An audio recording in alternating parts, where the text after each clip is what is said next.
एक ऐसे शख्स भी हैं जिन्होंने बाकायदा तौर पर सोशल मीडिया पर अपना नंबर दिया, तारुफ दिया कि मुझसे रब्ता किया जाए। 150-200 की दवा जो 1.5 लाख में दी जा रही है वो हम लोगों के घरों तक पहुंचा देंगे। जो 150-200 भी नहीं दे सकता है उसे फ्री ऑफ कॉस्ट भी ये दवा पहुंचाई जाएगी। इस वक्त हमारे साथ ब्रिगेडियर बशीर आराई साहब मौजूद हैं।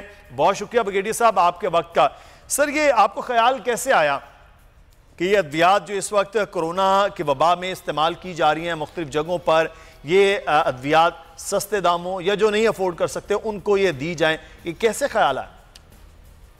ये मेरा कोई नया काम नहीं है। मैं तो ये काम 8 साल से कर रहा हूँ, लेकिन तशहीर नहीं करता था, मैं खामोशी से कर रहा था। लेकिन अब हुआ ये कि कोरोना जो ये सीज़न आया, कोरोना के लोग जब मजबूर हुए तो मुझे फिर अनाउंस करना पड़ा कि भाई मैं ये काम करता हूँ। अच्छा ब्रिगेडियर साहब, मैं एक चीज़ आपसे, आप कौन सी अद्वियात हैं जो आप दे रहे हैं? लोग आपसे जब रब्ता करते हैं वो कौन सी अद्वियात हैं, और क्या ये अद्वियात मार्केट में बहुत महंगी हैं जो आप दे रहे हैं? देखिए, मैं मेडिसिन क्या प्रोवाइड कर रहा हूँ, मैं सपोर्टिव मेडिसिन दे रहा हूँ, विटामिन सी, विटामिन डी, इसके अलावा विटामिन सी, और फिर ये है कि एक एजिथ्रोमाइसिन है जो एंटीबायोटिक है, इसके बाद डेक्सामेथाजोन है।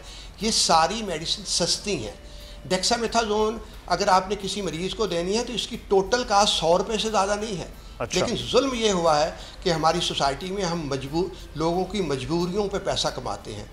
अगर किसी मरीज़ को दवाई डेक्सामेथाजोन चाहिए तो वो आप अगर मेरे ऑफिस में कोई विज़िट करे तो जो 100 रुपये का बॉक्स है उस पर उसकी रिटेल प्राइस 64 रुपीज़ है, जबकि वो मुझे 40 या 45 रुपए की पड़ती है। बताइए कितना पैसा चाहिए।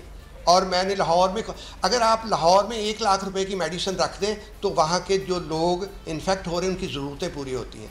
बात पैसे की नहीं है, बात काम करने की है। किसी को पता ही नहीं कि ये मेडिसिन है कितने की। अब जब किसी को पता नहीं होता कि ये मेडिसिन कितने की है तो वो जाके 2000 की भी ख़रीदता है। और जो ब्लैक मेडिसिन कर रहे हैं हमने उनके रास्ते रोक दिए हैं। अब कराची में कोई ब्लैक नहीं कर सकता, इसलिए कि हमारे ऑफिस में और हमारे जितने सेंटर हैं उस पर ये मेडिसिन फ्री मिल रही है। सही। ब्रिगेडियर साहब, एक चीज़ है कि ये आप जो काम कर रहे हैं ये कोई डोनेशन के साथ काम कर रहे हैं, कैसे ये आपने सोचा कि ये किया जाना चाहिए? कोरोना में आप ये सिर्फ और सिर्फ सस्ती अद्वियात देते हैं? क्योंकि मैं बाय प्रोफेशन डॉक्टर हूँ, मेरी मिसेस भी डॉक्टर हैं और मेरा फार्मास्यूटिकल का काम है जी। तो मैं जितने भी, जैसे स्वीट होम था उसमें मैं काम करता था, जाके जो यतीम बच्चे हैं उनके साथ वक्त गुजारता था। मैं थर में जाता हूँ, मेरी पोस्टिंग रही है छोर में, तो मुझे थर के लोगों के साथ बहुत मोहब्बत है। मैं वहाँ 2-3 साल पहले गुजारे हैं मैंने, जब 98-99 में, तो मैं थर में जाके उनके लिए काम करता हूँ। मेरे दोस्त कुछ USA में हैं, वो मुझे कुछ काम दे देते हैं कि पानी के कुएँ बनवा दें, नलके लगवा दें, तो वो मैं जाके करवाता हूँ। लेकिन ज़ाहिर है ये सारा काम चुपचाप हो रहा था और हम किसी से डोनेशन नहीं लेते, हम अपने ही ख़ानदान से और अपने ही घर से ये काम करते थे। और अब ये तशहीर मेरे काम की इसलिए हुई है कि पूरे पाकिस्तान में ये काम करना पड़ा। पहले ये था कि हम सिंध में कर लेते थे, पंजाब में नहीं करते थे, लेकिन अब तो परेशान सारे पाकिस्तान के लोग हैं और मेडिसिन आप की जो ज़रूरत की मेडिसिन है वो ब्लैक हो रही है। तो अब मैं ये झंडा लेके निकला था कि जिहाद करना चाहिए कि जो ब्लैक कर रहे हैं उनको कैसे रोकूं। तो उनको रोकने के लिए मैंने अनाउंसमेंट की कि आपको दवाइयाँ फ्री मिलेंगी, आप जाके ब्लैक में ना ख़रीदें। तो ज़ाहिर है फिर लोगों की रोज़ सब लोगों को नज़र आ गया। अच्छा, अब ब्रिगेडियर मैं आपसे यहाँ पर जानना चाहूँगा कि आप ख़ुद डॉक्टर हैं, आपकी मिसेस डॉक्टर्स हैं, आपने अपने नंबर भी दे रखा है, लोग आपसे रब्ता भी करते हैं। क्या इस मरज़ में वाकई लोगों को बहुत खौफ है कि कोरोना हो जाएगा और उनके साथ क्या होगा, और ये मरज़ जो है वो कितना नुकसान पहुंचा सकती है? जी, हमने लोगों से कहा है कि किसी को खांसी होती है या बुखार होता है या जो, देखिए कोरोना का डर बहुत है, लोगों में खौफ बहुत है, और हम उनका खौफ दूर करने की कोशिश कर रहे हैं कि अगर आपको ये अलामात ज़ाहिर होती हैं तो आप हमसे कांटेक्ट कीजिए। मेरी मिसेस का नंबर अवेलेबल है, वो लोगों को ये ब्रीफ़ करती हैं कि आपको ये अलामात हों तो आपने एक्चुअली करना क्या है। अगर एक घर में 4 लोग हैं और किसी एक को ये अलामत है, तो हम कहते हैं आप अपने कमरे में बैठ जाइए, और बाकी लोगों को बताते हैं कि जी उनको जब तक ये अलामत हैं उनको ये मेडिसिन, बेसिक मेडिसिन जो हैं, ताकि उनकी इम्यूनिटी कम हो जाती है तो वो उनको मेडिसिन समझा देते हैं और उनको कहते हैं अच्छी डाइट लें। लेकिन अगर फ़र्ज़ करें उनको सांस में तकलीफ़ होने लगती है और लंग्स अफेक्ट होते हैं, तो हम कभी ये भी कहते हैं उनको कि जी अच्छा, हम ये कहते हैं कि आप टेस्ट ना कराएं, टेस्ट बाद में कराएंगे, पहले आप आइसोलेट हो जाएं, क्योंकि अगर टेस्ट पॉजिटिव भी आ गया तो फिर भी आपने आइसोलेट होना है।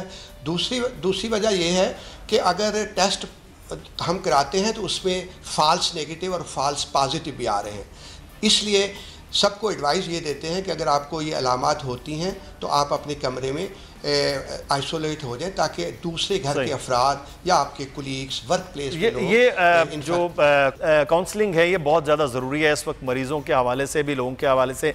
एक चीज़ मैं आपसे जानना चाहूँगा, अद्वियात के साथ साथ लोगों को बहुत ज़्यादा ज़रूरत पड़ी है इस मरज़ में ऑक्सीजन सिलेंडर की, तो क्या डॉक्टर साहब आप इस पर भी काम कर रहे हैं, ऑक्सीजन सिलेंडर मुहैया करना, ख़ास तौर पर ऐसे लोगों को जो अफोर्ड भी नहीं कर सकते हैं?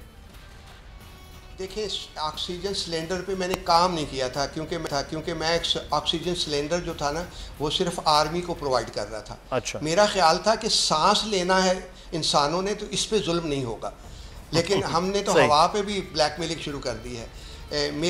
मैं वाकई सिलेंडर ये मैं भूल गया कि आखिर में ऑक्सीजन की भी ज़रूरत पड़ी होगी तो इसका भी इंतज़ाम कर लूँ, लेकिन अब मुझे कुछ लोग कह रहे हैं कि हम आपको सिलेंडर्स प्रोवाइड करेंगे, और मैं लोगों से कहता हूँ मुझे सिलेंडर ले दें, ऑक्सीजन फिल करके हम उनको दे देंगे और ये प्रॉपर्टी आपकी रहेगी, डोनर की रहेगी प्रॉपर्टी। हाँ, सिलेंडर तो हम उनसे वापस ले लेंगे, और खुदा न खास्ता कभी हम क्राइसिस में गए तो यही सिलेंडर दोबारा वापस आएंगे।